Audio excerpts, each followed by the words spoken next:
જય દ્વારકાધીશ। વાર્તા સાંભળવી છે ને?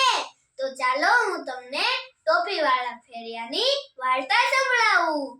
એક ગામમાં એક ફેરિયો ટોપી વેચવા જતો। તેની ટોપી બધાને પસંદ આવતી। તે બોલતો કે ટોપી લઈ લો, ટોપી, રંગબેરંગી ટોપી।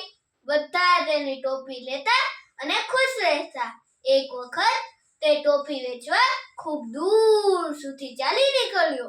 તે ખૂબ થાકી ગયો હતો।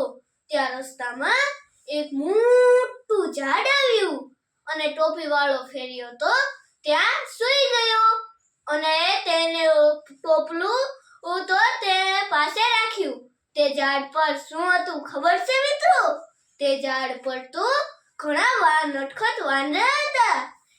એક વાંદરાને મસ્તી હતી અને તે તો ત્યાંથી નીચે કૂદકો મારી અને આવ્યો અને ટોપી પહેરી લીધી।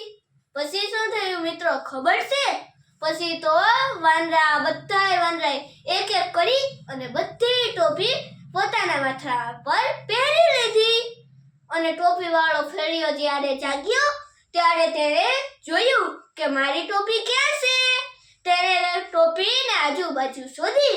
ત્યાં તેણે ઝાડ પર જોયું તો શું?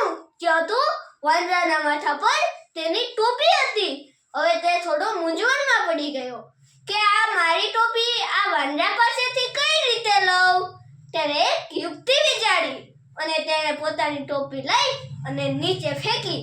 બધાય વાંદરાએ તેની નકલ કરી અને પોતાની ટોપી નીચે ફેંકી દીધી અને ફેરિયાએ તો ઝડપથી પોતાની ટોપી લઈ અને ત્યાંથી દૂર ચાલ્યો નીકળ્યો।